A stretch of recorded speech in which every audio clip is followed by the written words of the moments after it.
Price the lord. ದೇವರ ಅತಿ ಪರಿಶುದ್ಧವಾದ ನಾಮಕ್ಕೆ ಸ್ತೋತ್ರವಾಗಲಿ. ಇಂದು ನಿಮ್ಮ ಮಧ್ಯದಲ್ಲಿ ಇಂತಹ ಜನಗಳು ಇದ್ದಾರೆ. ಎಚ್ಚರ. ಬಾಯಿಂದ ನಿಮ್ಮನ್ನು ಆಶೀರ್ವದಿಸುತ್ತಾರೆ, ಆದರೆ ಇಂದಿನಿಂದ ನಿಮ್ಮ ಬಗ್ಗೆ ಬೇಡದಿರುವಂಥ ಮಾತುಗಳನ್ನು ಆಡುವವರು, ನಿಮ್ಮ ಬಗ್ಗೆ ಕೆಟ್ಟದಾಗಿ ಪ್ರಚಾರ ಮಾಡುವಂಥವರು ಮತ್ತು ನೀವು ಅಭಿವೃದ್ಧಿ ಆಗಲೇಬಾರದು ಎಂಬಂಥ ಒಂದು ರೀತಿಯಲ್ಲಿ ಶಾಪವನ್ನು ಹಾಕುವಂಥವರು ಇವತ್ತು ನಿಮ್ಮ ಮಧ್ಯದಲ್ಲಿ ಇದ್ದಾರೆ. ಇಂಥವರ ಬಗ್ಗೆ ಎಚ್ಚರ. ಇವರು ಹಿತವನ್ನು ಬಯಸುವ ಶತ್ರುಗಳಾಗಿದ್ದಾರೆ. ಒಂದು ಕಡೆ ಹಿತ ಬಯಸುವಂಗೆ ನಾಟಕ ಆಡ್ತಾರೆ, ಆದರೆ ಹಿಂದುಗಡೆಯಿಂದ ನಿಮ್ಮ ಬಗ್ಗೆ ದ್ರೋಹವನ್ನು ಬಗೆಯುವಂಥವ್ರು ಇದ್ದಾರೆ. ಅದು ಲೋಕದವರಿಗೆ ಹೇಳಿರ್ತಕ್ಕಂತಹ ಮಾತುಗಳಿಗಿಂತ ದೇವರ ಮಕ್ಕಳಲ್ಲಿ ಇದನ್ನು ಅನ್ವಯಿಸಿ ನಾನು ಹೇಳುತ್ತೇನೆ. ಇವತ್ತು ಸಭೆಯಲ್ಲಿ ಏನಾಗ್ತದೆ ಅಂದರೆ, ಸಭಾಪಾಲಕರು ಒಬ್ಬ ವ್ಯಕ್ತಿಯನ್ನು ಹೊಗಳಿದರೆ ಸಾಕು, ಪರವಾಗಿಲ್ಲ, ನೀನು ಒಳ್ಳೆ ಚೆನ್ನಾಗಿ ಆರಾಧನೆ ಮಾಡ್ತೀಯಾ, ಉತ್ತಮವಾದಂಥ ಸೇವೆ ಮಾಡ್ತಾ ಇದೆಯಾ ಅಂತ ಹೊಗಳು ಬಿಟ್ಟರೆ ಸಾಕು, ಬಾಕಿ ಇರತಕ್ಕಂಥ ಸೇವಕರುಗಳೇ ಆ ಒಂದು ವ್ಯಕ್ತಿಯನ್ನು ತುಳಿದು ಕೆಳಗಡೆ ಹಾಕ್ಲಿಕ್ಕೆ ನೋಡ್ತಾರೆ. ಯಾಕೆ? ಸಭಾಪಾಲಕರು ಅವ್ರನ್ನ ಮಾತ್ರ ಹೊಗಳ್ತಾರೆ, ನಮ್ಮನ್ನು ಹೊಗಳ್ತಾ ಇಲ್ಲ ಅಂಥೇಳಿ. ಸತ್ಯವು ಯಾವತ್ತೂ ಕಹಿಯಾಗಿರ್ತದೆ ಪ್ರಿಯರೇ. ಇದು ಸಭೆಯ ಒಳಗಡೆ ನಡೆಯುವಂತಹ ಕಾರ್ಯಗಳು. ಒಬ್ಬ ಉನ್ನತವಾದಂಥ ರೀತಿಯಲ್ಲಿ ಸೇವೆ ಮಾಡ್ತಾ ಇದ್ದರೆ ಇತರ ಪಾಸ್ಟರ್ಸ್ಗಳು ಇವತ್ತು ತುಳಿತಾ ಇದ್ದಾರೆ. ಆ ಸಭೆಯಿಂದ ಆತ್ಮಗಳನ್ನು ಕತ್ಕೊಬರೋದು, ಈ ಸಭೆಯಿಂದ ಆತ್ಮಗಳನ್ನು ಕತ್ಕೊಬಂದು ನಮ್ಮವು ಅಂತೇಳಿ ಮಾಡಿ, ಪಾಸ್ಟ್ರೇ ನೀವು ಎಷ್ಟು ಒಳ್ಳೆಯವರು, ಎಷ್ಟು ಚೆನ್ನಾಗಿ ಸೇವೆ ಮಾಡ್ತೀರ ಅಂತ ಹೇಳ್ತಾರೆ. ಸಭೆಗೆ ಬರ್ತಾರೆ, ಪ್ರಸಂಗ ಕೊಡ್ತಾರೆ, ಅಲ್ಲೇ ಇರ್ತಕ್ಕಂಥ ಒಂದು ಆತ್ಮಗಳನ್ನ ಕತ್ಕೊಂಡು ಹೋಗ್ಬಿಡ್ತಾರೆ ಪ್ರಿಯರೇ. ಅದಕ್ಕೇ ನಿಮ್ಮ ಸಭೆಯಲ್ಲಿ ಪ್ರಸಂಗ ಕೊಡಿಸಬೇಕಿದ್ರು ನೋಡಿ ಮಾಡಿ ವ್ಯಕ್ತಿಗಳನ್ನ ಕರ್ಕೊಬನ್ನಿ. ಸಾಧ್ಯವಾದಷ್ಟು ಇವ್ರನ್ನ ಕರ್ಕೊಬರೋದಕ್ಕಿಂತ ನೀವೇ ನಿಮ್ಮ ಸಭೆಯಲ್ಲಿ ವಚನ ಕೊಟ್ಟರೆ ತುಂಬ ಉತ್ತಮ. ನೋಡಿ, ದೇವರ ವಾಕ್ಯದಲ್ಲಿ ಬರೆದಿದೆ, ಕೀರ್ತನೆ 62:4 ಸೇವಕರೇ ಬಹಳ ಎಚ್ಚರ ವಹಿಸಿ, ವಿಶ್ವಾಸಿಗಳೇ ಬಹಳ ಎಚ್ಚರ ವಹಿಸಿ, ನಿಮ್ಮ ಪಕ್ಕದಲ್ಲೇ ನಿಮ್ಮ ಶತ್ರುಗಳಿದ್ದಾರೆ. ಕೀರ್ತನೆ 62:4 ಬರೆದಿದೆ, ಅವರನ್ನು ಉನ್ನತ ಸ್ಥಾನದಿಂದ ದಬ್ಬುವುದೇ ಅವರ ಆಲೋಚನೆ, ಸುಳ್ಳಾಡುವುದು ಅವರಿಗೆ ಅತಿ ಸಂತೋಷ, ಬಾಯಿಂದ ಅರಸಿ ಮನಸ್ಸಿನಿಂದ ಶಪಿಸುತ್ತಾರೆ. ಬಾಯಿಂದ ಅರಸಿ ಮನಸ್ಸಿನಿಂದ ಶಪಿಸುತ್ತಾರೆ. ಇಂಥವರು ಇದ್ದಾರೆ. ಬಹಳ ಎಚ್ಚರ ಎಚ್ಚರ ಎಚ್ಚರ. ನಿಮ್ಮನ್ನು ಸಭೆಯಲ್ಲಿ ಆಗಲಿ, ಅಥವಾ ನಿಮ್ಮ ಸೇವಾ ಜೀವಿತದಲ್ಲಾಗಲಿ, ಅಥವಾ ನಿಮ್ಮ ಉದ್ಯೋಗ ಮಾಡ್ತಿರುವಂಥ ಜಾಗದಲ್ಲಿ ಆಗಲಿ, ಅಥವಾ ನಿಮ್ಮ ಕುಟುಂಬದ ಮಧ್ಯದಲ್ಲಿ ಆಗಲಿ, ನಿಮ್ಮನ್ನು ಒಂದು ಉನ್ನತ ಸ್ಥಾನದಲ್ಲಿ ಇದ್ದೀರಾ ಅಂತ ಇಟ್ಕೊಳ್ಳಿ, ನಿಮ್ಮನ್ನು ಅಧಿಕಾರಿಗಳು ಪ್ರೀತಿಸ್ತಾರೆ ಅಂತ ಇಟ್ಕೊಳ್ಳಿ, ಕೆಲಸದ ಜಾಗದಲ್ಲಿ, ಸಭೆಯಲ್ಲಿ ಪಾಸ್ಟರ್ಸ್ಗಳು ನಿಮ್ಮನ್ನು ಖುಷಿಪಟ್ಟು ಕೊಂಡಾಡ್ತಾರೆ ಅಂತ ಇಟ್ಕೊಳ್ಳಿ, ಆ ಸಮಯದಲ್ಲಿ ನಿಮ್ಮನ್ನು ಕಾಲು ಎಳೆಯುವಂಥವ್ರು ಕೂಡ ತುಂಬ ಜನ ಇದ್ದಾರೆ. ಬಹಳ ಎಚ್ಚರ ಎಚ್ಚರ ಎಚ್ಚರ. ಯಾಕೆಂದರೆ ಅವರಿಗೆ ಉನ್ನತ ಸ್ಥಾನದಿಂದ ದಬ್ಬಲೇಬೇಕು, ಆದರೆ ಎದುರುಗಡೆ ಮಾತ್ರ ಬಹಳ ಪಾಲಿಸಾಗಿ ಮಾತಾಡ್ತಾರೆ, ಒಳಗಡೆ ಆ್ಯಸಿಡ್ ತುಂಬುದಂಥ ರೀತಿಯಲ್ಲಿ ಇರ್ತಾರೆ ಪ್ರಿಯರೇ. ಎಚ್ಚರ. ಅವರಿಗೆ ಉನ್ನತ ಸ್ಥಾನದಲ್ಲಿ ದಬ್ಬುವುದೇ ಅವರ ಕೆಲಸ, ಸುಳ್ಳಾಡುವುದು ಅವರಿಗೆ ಅತಿ ಸಂತೋಷ ಅಂತ ದೇವರ ವಾಕ್ಯದಲ್ಲಿ ಬರೆದಿದೆ. ಅದೇ 62:4 ಕೊನೆಯ ಭಾಗದಲ್ಲಿ ಬರೆದಿದೆ, ಬಾಯಿಂದ ಅರಸಿ ಮನಸ್ಸಿನಿಂದ ಶಪಿಸ್ತಾರೆ.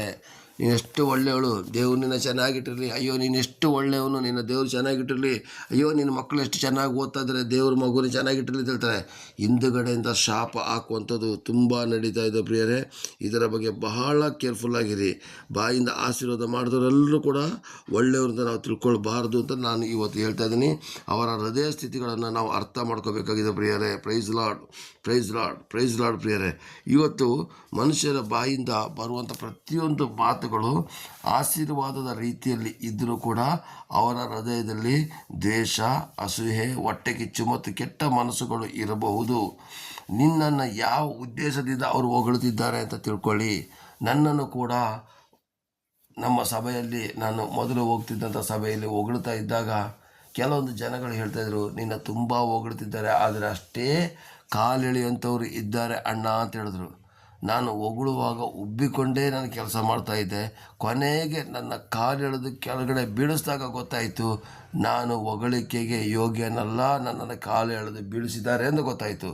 ದೇವರು ಮೆಚ್ಚಿಕೊಳ್ಳುವಂಥ ರೀತಿಯಲ್ಲಿ ಕೆಲಸ ಮಾಡಬೇಕೇ ಹೊರತು ಮನುಷ್ಯನ ಹೊಗಳಿಕೆ ಹಿಂದೆ ಯಾವ ಉದ್ದೇಶ ಇದೆ ಅಂತ ತಿಳ್ಕೊಳ್ಳೋದು ಅತಿ ಬುದ್ಧಿವಂತರಾದಂತಹ ನಮ್ಮ ಕೆಲಸ.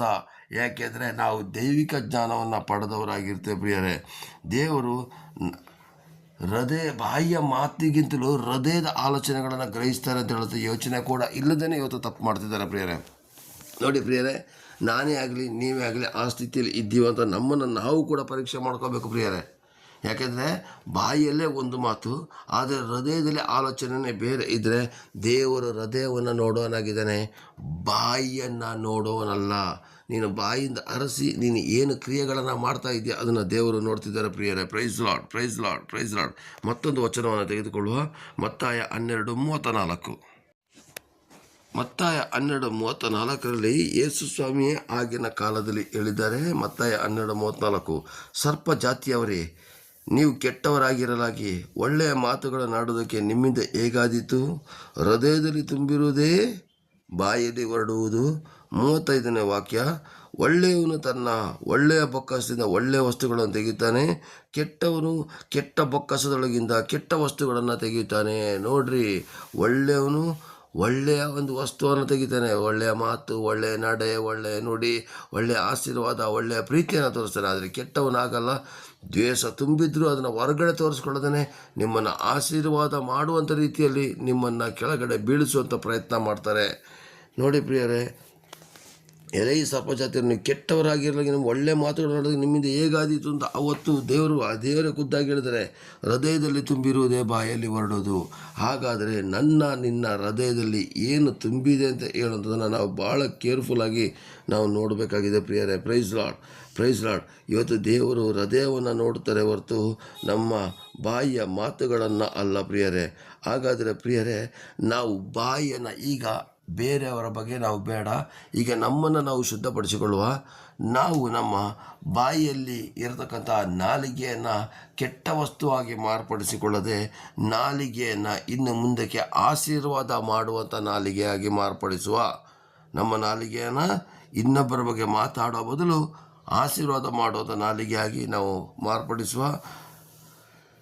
ದೇಶದ ಮಾತು, ಹೊಟ್ಟೆಕಿಚ್ಚಿನ ಮಾತು, ಜಗಳಗಳನ್ನು ತಂದಾಕುವಂಥ ಮಾತುಗಳು, ಲೋಕದ ಮಾತುಗಳು, ಬೇಡದಿರತಕ್ಕಂಥ ಮಾತುಗಳನ್ನು ಆಡುವುದಕ್ಕಿಂತ ಸಾಧ್ಯವಾದಷ್ಟು ದೇವರ ಮಾತುಗಳನ್ನೇ ಆಡುವ, ಜನಗಳಿಗೆ ಪ್ರೀತಿಸುವಂಥ ಮಾತುಗಳನ್ನೇ ಆಡುವ.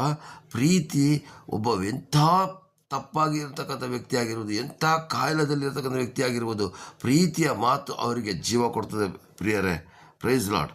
ಹಾಗಾದರೆ ಪ್ರಿಯರೇ, ನಾವು ಮನುಷ್ಯರ ಮುಂದೆ ಸಿಹಿಯಾಗಿ ಮಾತಾಡೋದು ಸುಲಭ, ಮುದ್ದಾಗಿ ಮಾತಾಡೋದು ಸುಲಭ, ಆದರೆ ನಮ್ಮ ಹೃದಯದ ಆಲೋಚನೆ ಯಾವ ಥರ ಇದೆ ಅಂತ ನಮ್ಮನ್ನು ನಾವೇ ತಿಳಿದುಕೊಂಡು ದೇವರ ರಾಜ್ಯವನ್ನು ಮಹಿಂಪಡಿಸೋ ಪ್ರಿಯರೇ. Praise lord, praise lord. ನಾವು ಬರೀ ಕೇವಲ ಬಾಯಿಯಲ್ಲಿ ಮುತ್ತಿನಂಥ ಮಾತನ್ನಾಡಿಕೊಂಡು ನಾವು ಹಿಂದುಗಡೆಯಿಂದ ದ್ರೋಹ ಬಗೆಯುವಂಥ ವ್ಯಕ್ತಿಗಳ ಆಗಬಾರ್ದು.